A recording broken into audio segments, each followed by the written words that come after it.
As Karine has said, I work as a lawyer at the Registry of the European Court of Human Rights. However, I speak here in my personal capacity, and the views I express are my personal ones and do not necessarily reflect those of the court and may not be taken for those of the court. The topic of my presentation is the current case law of our court on Article 3 in the context of removal. So I would like to make it very clear from the start that I do not intend to speak about Article 8 and removal, nor about Article 4, Protocol 4, collective expulsion. As to the structure of the presentation, I would like to make a few preliminary remarks about any distinctions between Article 2 and Article 3 in removal cases. Then I will focus on the legal aspects developed in the Grand Chamber judgments of 2016. Then moving on to current case law concerning Dublin transferred, first and also compared with the respective case law from the Luxembourg court. And finally, under 5, I have prepared for you an overview of case law concerning removals to the country of origin or to third countries. This overview is comprehensive and contains every case in which a substantive decision was taken since September 2015. But I do not intend to discuss these cases. Really, it's more a service for you. It's sorted by country of destination. Now, the first part, distinction between Article 2 and Article 3 cases. As a reminder, Article 2, the right to life, Article 3, a protection against torture, inhuman and degrading treatment. Many applicants that come to our court rely on both provisions. Now what to do with that? Basically, it doesn't really matter, to tell you the truth, because the relevant principles to be examined are the same under Article 2 and Article 3. And in expulsion cases, traditionally, Article 2 had sort of a specific context in extradition cases where the applicant was at risk of death penalty. But actually, I regret my slide here a bit because we had a Grand Chamber case early in 2017 where also this risk of a death penalty was assessed under Article 3. So I really think in the expulsion context, be it that the applicants rely on Article 2 or 3, we would, if need be, qualified being the master of the legal qualification of the case, would just requalify it and examine it under the same principles. Basically, we take 3 different approaches. I think the most common one is, as I've given here the reference to LM and others, I think it's also an FG versus Sweden, the Grand Chamber case I will discuss later, is to consider the issues well, to consider them together, because they belong together. At times, we also deal with the Article 2 complaint when actually the Article 3 complaint is examined, or as in Popish, we start with the Article 3 complaint, and if a violation was found, find it not necessary to continue with the Article 2 complaint. But just in case for you, primarily on a domestic level, if you sometimes see references to Article 2 and 3, or maybe they were declared admissible, both of them, and then you only see an assessment with regard to Article 3, or sometimes you see it together, I think there's no need to get confused. Now, the substantive legal part. In 2016, we had 4 Grand Chamber judgments concerning removal, refoulement, FG versus Sweden, JK and others versus Sweden, Papashvili versus Belgium, and finally Claifia and others versus Italy. Claifia and others versus Italy concerned the prohibition of collective expulsion It concerned the removal of Tunisian nationals in the connection with the Arab Spring in a simplified procedure where they were removed collectively in a just basically having their nationality verified by the Tunisian consulate. This case was examined under Article 4, Protocol 4, and I will not address it in this presentation. Now, let us go to the three other Grand Chamber judgments. All of them, I think, are very relevant and very well written, and I will try to give you some guidance how I, again, speaking in my personal capacity, understand them and how I think they may be applied. So in FG versus Sweden, the applicant was from Iran. He traveled to Sweden, lodged an asylum application, which was based on political activities. After his arrival in Sweden, he had also converted to Christianity, but in the first set of proceedings, he had explicitly said, when being asked, that he wanted to treat the conversion as a private matter and did not want to base his asylum application on it. The Swedish authorities in that set of proceedings concluded that the applicant was not at risk of ill treatment based on his political activities and ordered his removal to Iran. The applicant then lodged another asylum application, this time based on his conversion. The Swedish authorities decided not to examine the conversion as a new fact, saying you actually knew about the conversion already in the first set of proceedings. You could have brought it up. We asked you. You did not want to. Therefore, it's not new and we don't examine it. And I think for me, to make it very clear, this is the main problem in this case. Because when the case went to the Grand Chamber, the Grand Chamber also said, well, we do not find a risk of ill treatment based on political activities, but we are very concerned with regard to the way the conversion was treated or not treated in substance by the domestic authorities, because we know that people who convert to Christianity may be at risk of ill treatment in Iran. The Swedish authorities were perfectly aware of it, and nonetheless, they never made a substantive assessment whether the applicant would be at risk as a result of this conversion. And then the court said, given the nature of Articles 2 and 3, the domestic authorities were required of their own motion to assess all relevant information they were aware of, including the conversion, when determining whether or not the applicant's expulsion would violate Article 3. And as they had not done that, a violation of Article 3 or Articles 2 and 3 was found. So, first of all, what does the case not say? It does not say that any removal of a person who converted to Christianity to Iran would be in breach of Articles 2 and 3. We have cases pending before our court where this question is at issue, and it will be addressed in due course. But the problem in FG versus Sweden, or the decisive aspect, was that there was a very important aspect of the claim that was never assessed by the, if you so want, a procedural violation. Now, how far does that obligation go?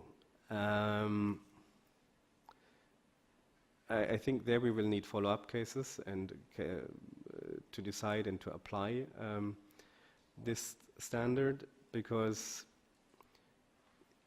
in my opinion, FG versus Sweden is quite clear. I mean, political activities was fundamentally one thing. The conversion was something completely different. And he wanted to invoke it, but he couldn't. Now, if you have a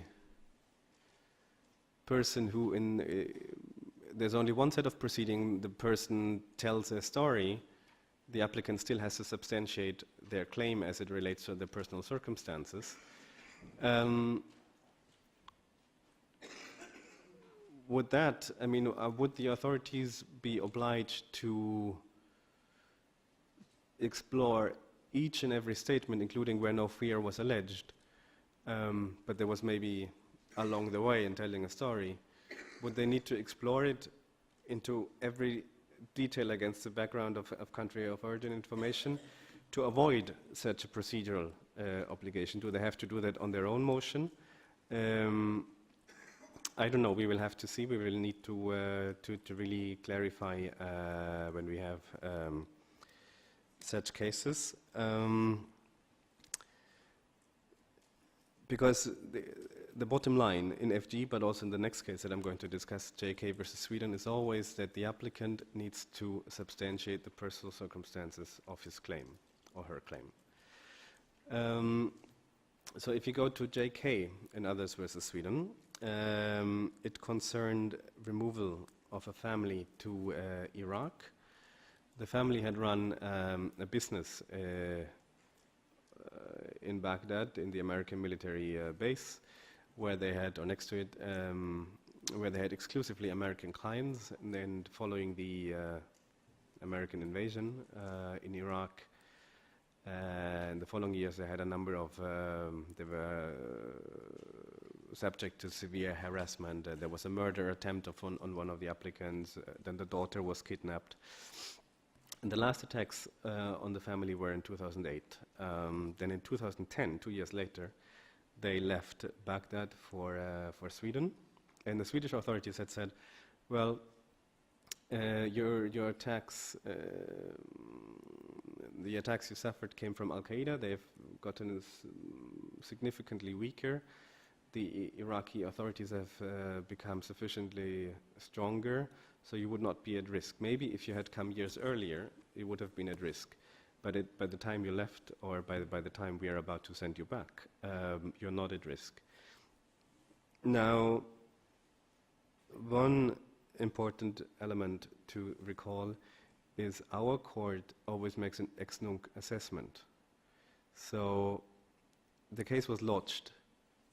I mean, the family left Iraq in 2010, went through the domestic proceedings. The application with our court was lodged, if I'm not mistaken, in 2012. It was decided in 2016, and obviously we decide on the risk on removal as of 2016, taking into account the relevant situation in Iraq at that time. And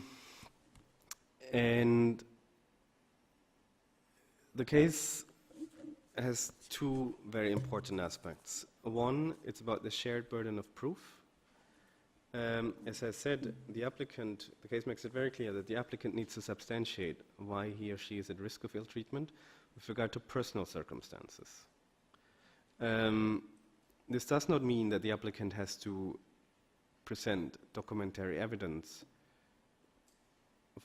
for all that has ever happened to him, because quite simply providing such evidence may not be possible in many cases for asylum seekers. But at least he has to tell a coherent story, and wherever he or she has evidence, they should submit it. Then once the applicant has done that, then the authorities need to assess on their own motion the general situation in the country of destination, including the ability of the authorities of that country to provide protection to a person in the applicant's situation. Please remember, the Swedish authorities had said to JK and others, yes, we recognize that you faced ill treatment from Al-Qaeda, but they've gotten worse, and now the Iraqi state has developed, is much stronger, can protect you.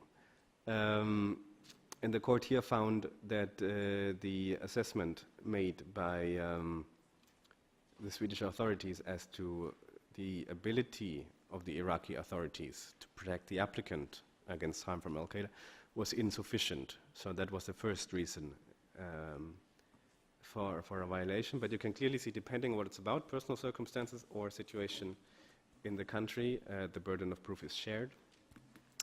And the second important aspect of this case is the question of past ill treatment. Because, as I said, JK and others, the family has been subject to harm before, between 2004 and 2008 in Iraq. And there the court took into account very thoroughly UNHCR's position also with regard to past ill treatment as a strong indication for a real risk of future ill treatment.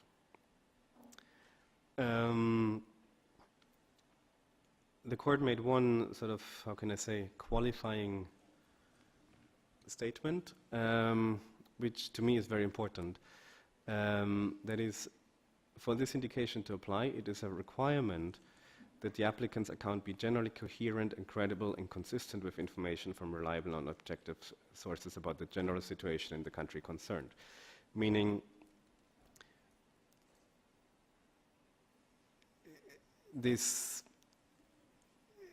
if an applicant's account is dismissed as entirely not credible,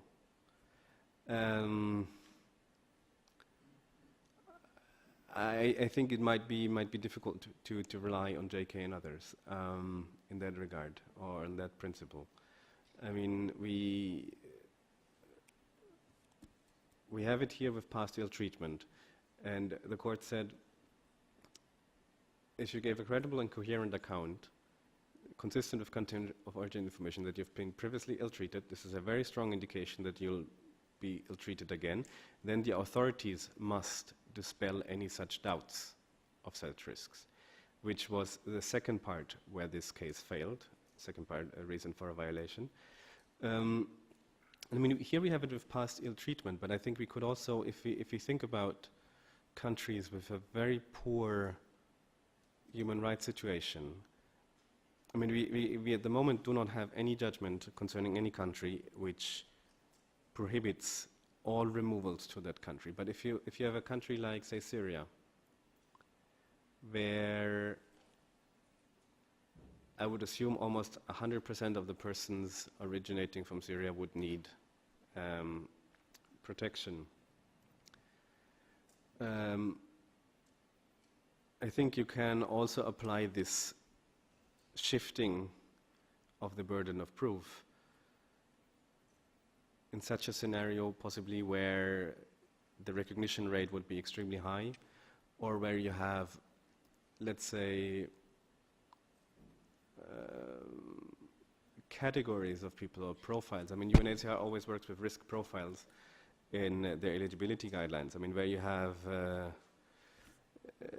say, a person from a country with a poor human rights record, where, say, gay people are particularly at risk of ill treatment, and the applicant has given a coherent and credible account about his sexual orientation. I think it could be one argument to try whether, in such case, the burden of proof would at least partly shift to the authorities to say why that person would not be at risk. But I mean, we would really need to see what cases we get, how lawyers rely on it, and how the court will deal with it. This is, as I said, only my personal opinion, but I would like to emphasize, then leaving this case, is that the applicant's account must be coherent and credible. I think if we don't manage that, I think it will be difficult to rely on this case. Now, the third grain chamber case that I would like to discuss, the last one, Popish versus Belgium. It does not as such concern a genuine asylum context. I mean, the person had at some point lodged an asylum application, but it was refused, and subsequently he tried to obtain residence permits on a variety of other grounds. The applicant was was a Georgian national. He arrived in Belgium in the 90s. Never had, if I recall correctly, never had lawful residence in Belgium. Was convicted of a number of criminal offenses. But above all, he was also very ill. He suffered from tuberculosis, hepatitis, leukemia. And back in 2010, he lodged an application with the court saying, oh, but if I'm to be removed to Georgia, I would no longer have access to the treatment required, and I would die sooner, far away from my family. That is also in Belgium.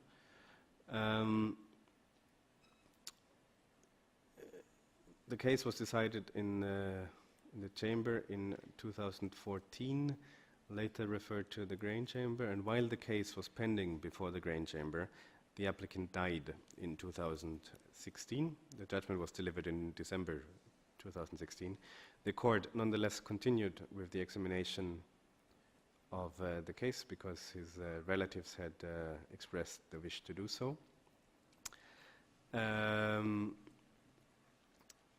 And it was the first time in some years that this question really came up.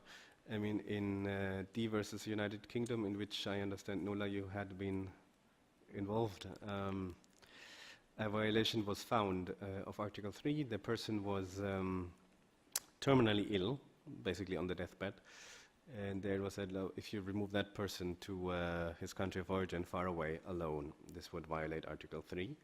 Then there was a follow-up case in 2008 in N versus United Kingdom, where the person had suffered from HIV, AIDS, but was not terminally ill.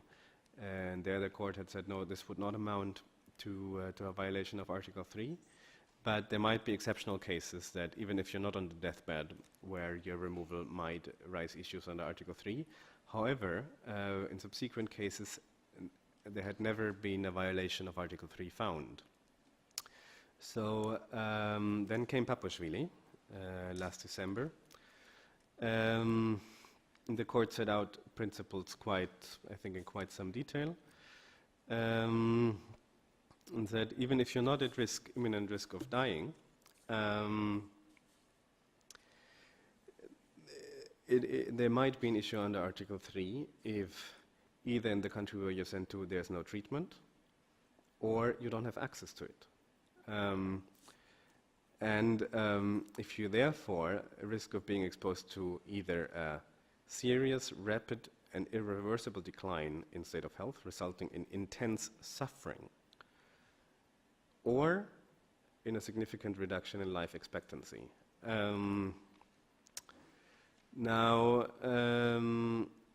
As we recall, the applicant was suffering from hepatitis, tuberculosis, and leukemia, and he died before the judgment was issued.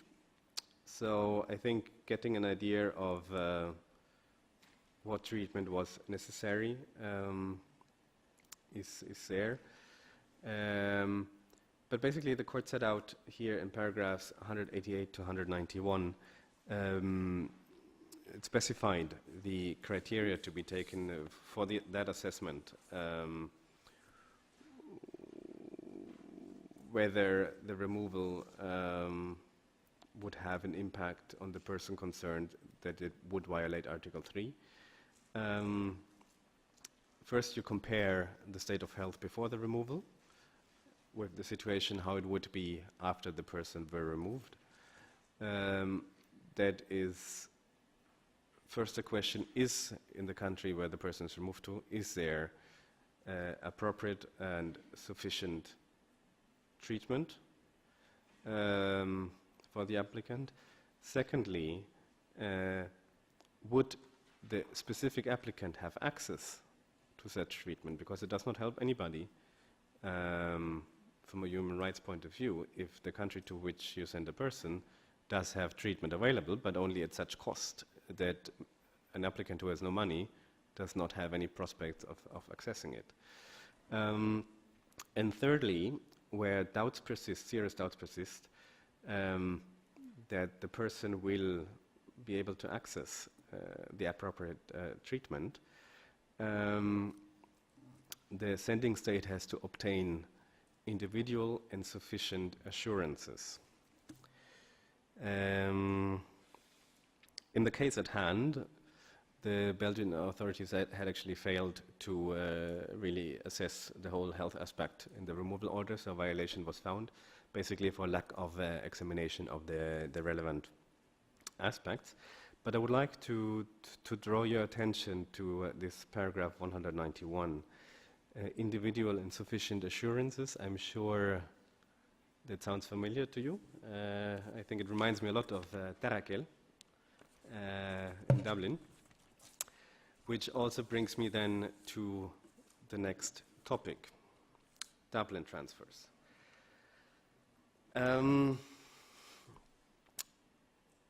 As you know, Tarakel in 2014 concerned the transfer of a family with children from Switzerland to Italy, and a violation was found because there was a risk that the family would not be adequately accommodated in Italy, and the Swiss had not sought individual assurances of such accommodation.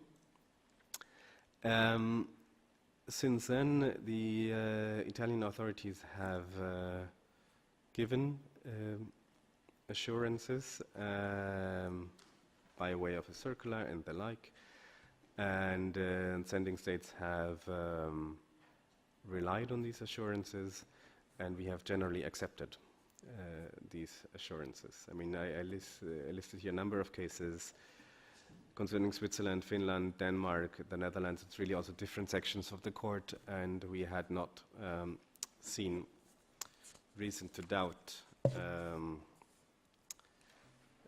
these assurances by the Italian authorities. But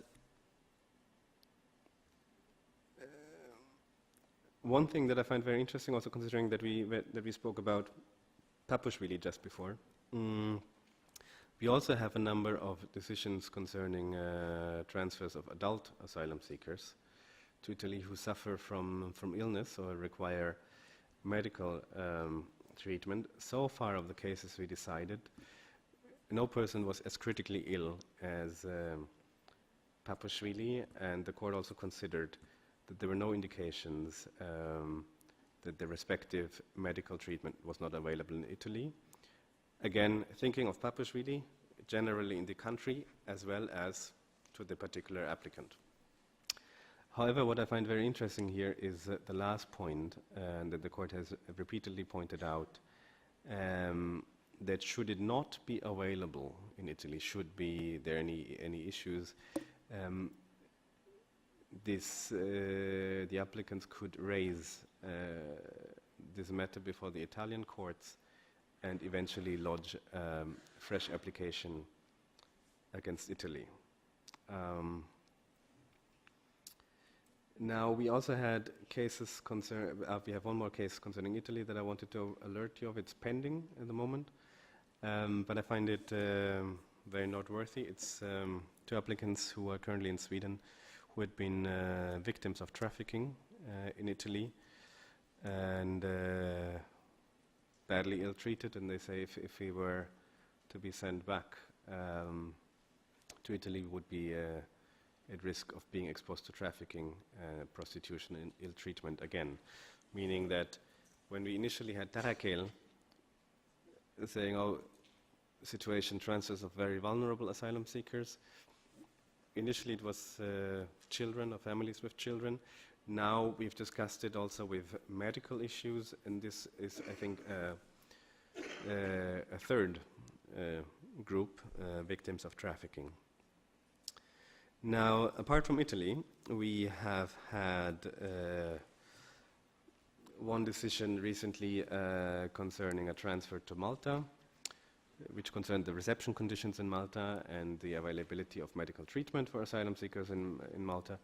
And it was found to be manifestly ill-founded, OJ versus the Netherlands. We have two cases pending, two interesting cases pending concerning Dublin transfers to Hungary.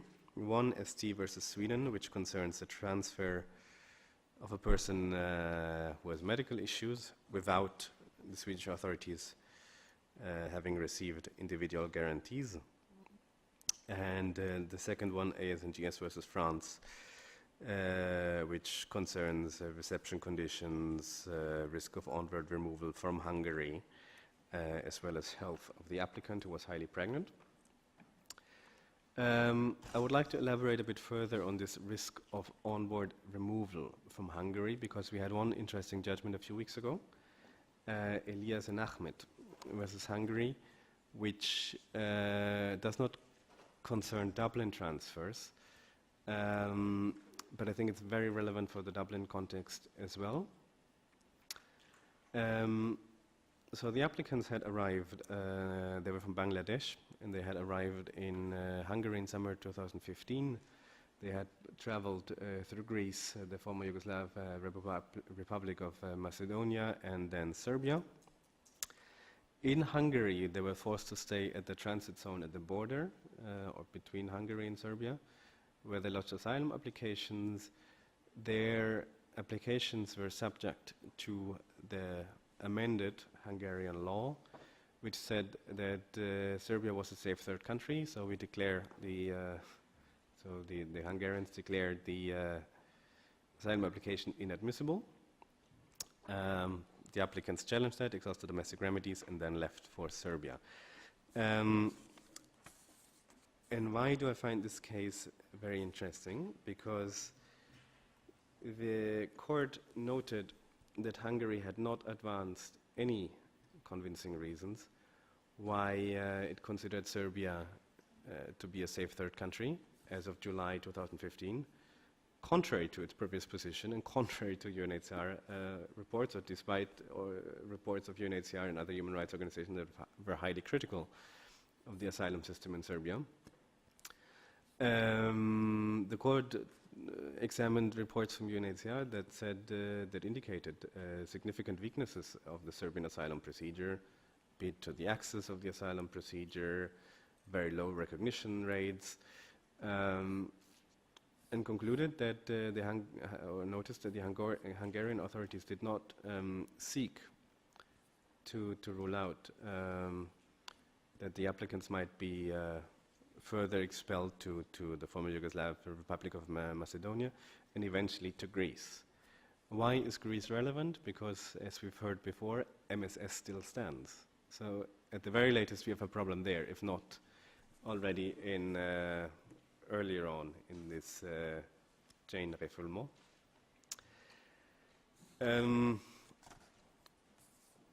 The court also took into account that the Hungarian authorities had, in taking that inadmissibility decision, disregarded relevant country reports on Serbia and evidence submitted by the applicants, who were also not properly informed about the procedure, and a violation of Article 3 was found. Now, I would like to remind you this judgment was taken in March 2017. Because the next case I want to discuss is from the Luxembourg court from March 2016, also concerning Hungary. The Hungarians in the room may forgive me for not attempting to pronounce it. I will not be able. So I shall just say a case C695-2015. Very much like in Elias and Ahmed, the person concerned had traveled through Serbia to Hungary, had applied for asylum, but had not stayed in Hungary in the transit zone, like in Elias and Ahmed, but had made his way to Czech Republic. Now, in Czech Republic, it was determined that the country responsible under the Dublin regulation is Hungary. So he was returned from Czech Republic to Hungary, where he lodged another asylum application, the first one never having been decided on the merits by the Hungarian authorities. And then the Hungarian authorities said, with regard to the second asylum application, well, actually you came from Serbia, a safe third country, inadmissible. It was not evident, according to the judgment, to the Czech authorities that the Hungarian authorities would rely on that provision concerning Serbia as a safe third country. And the Luxembourg court said, well, it is okay for Hungary to remove the person to Serbia, a safe third country, despite there never having been a decision on the merits by the Hungarian authorities or by anybody else on the asylum application. And that the Hungarian authorities were not under an obligation to reopen the substantive assessment of the asylum application. I mean, it was discontinued when he left for Czech Republic. Now, if you think about Elias and Ahmed and what I just said, how is that compatible? I think it is, but it requires some conditions. I put here, is it compatible with Elias and Ahmed? Yes, if it is ensured that the asylum seekers can advance arguments vis-à-vis the Hungarian authorities why Serbia is not a safe third country for them, and those authorities conduct a thorough assessment. And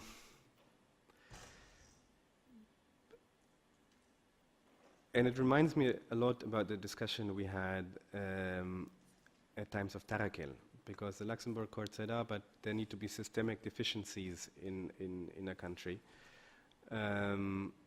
Whereas the court, the Grand Chamber said well, we have always had a certain standard of assessment for Article 3 claims. It's like, are there substantial reasons to believe that the person concerned is at a real risk of ill treatment in breach of Article 3? And I think this equally applies to the situation of Hungary considering Serbia as a safe third country. Again, in Elias and Ahmed, the ECHR said that the assessment was not properly done, whether Serbia was a safe third country for the applicants. In other words, had such assessment been made and had it been shown that Serbia was safe for the applicants, I believe it would have been acceptable to remove them.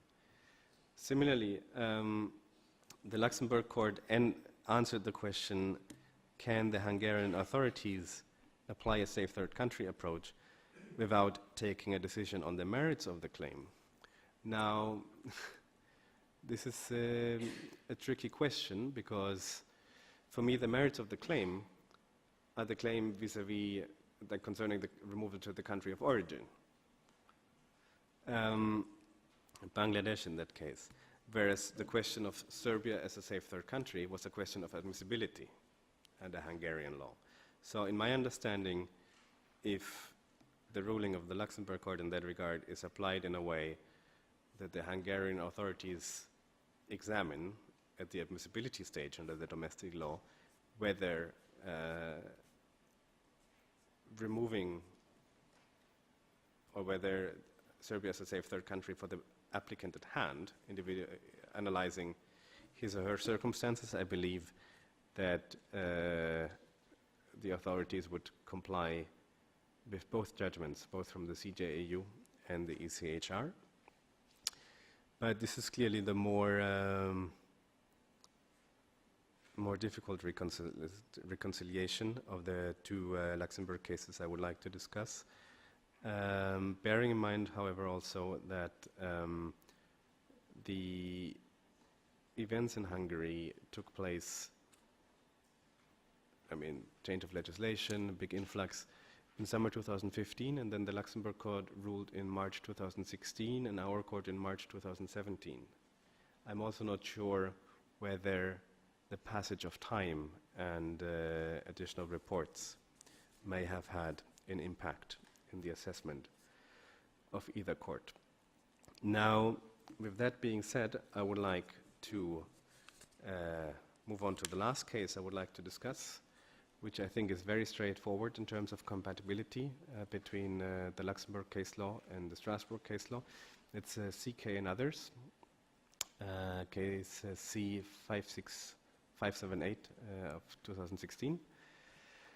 It was a couple with a newborn child that lodged an asylum application in Slovenia, whereas it was actually Croatia that was responsible under the Dublin 3 regulation, and the mother of the child had very serious health problems. And then I very much appreciated reading the analysis of the Luxembourg court, because I think it was very much inspired or very parallel also to the Strasbourg court's analysis. It said, first of all, no systemic flaws in terms of healthcare reception conditions in Croatia. No indication that the adequate medical care was as such unavailable in Croatia. Then the Slovenian authorities, even more, had obtained individual assurances that the woman concerned would be provided with the necessary medical treatment.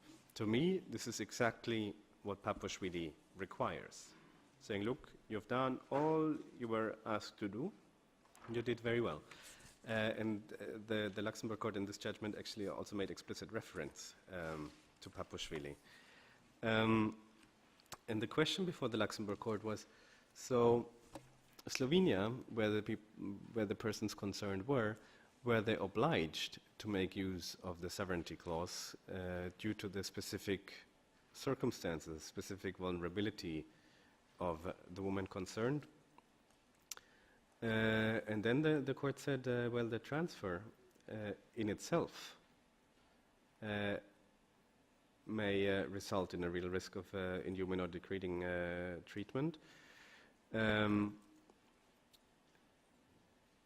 be it that it leads to a significant and permanent deterioration in the state of health, or because the transfer itself entails too much suffering, where there can no precautions be taken to avoid such significant and permanent worsening of the state of health. The transfer must be suspended as long as the person is unfit, bearing in mind, in brackets, that a Dublin transfer would have to be carried out within 6 months. And where the state of health is not expected to improve in the short term, the state where the person is at present may make use of the sovereignty clause, but considering that the sovereignty clause is a discretionary clause, the state can never be obliged to make use of it. To me, this is an excellent judgment that is without any doubt fully compatible with our case law, and if anything, it goes beyond it in terms of protection, I believe. Now, with that being said, I told you I would not like to address at length the overview of case law concerning removals to the country of origin.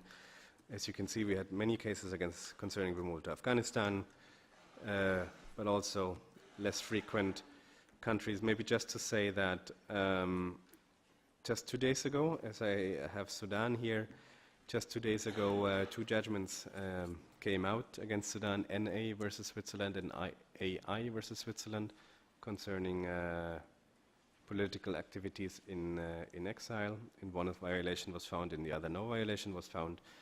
And also, we will shortly have a judgment on Eritrea for the first time in quite a few years. Now, with that, I finished. I'm very grateful for your attention. And if you have any questions, any remarks, please go ahead. Thank you.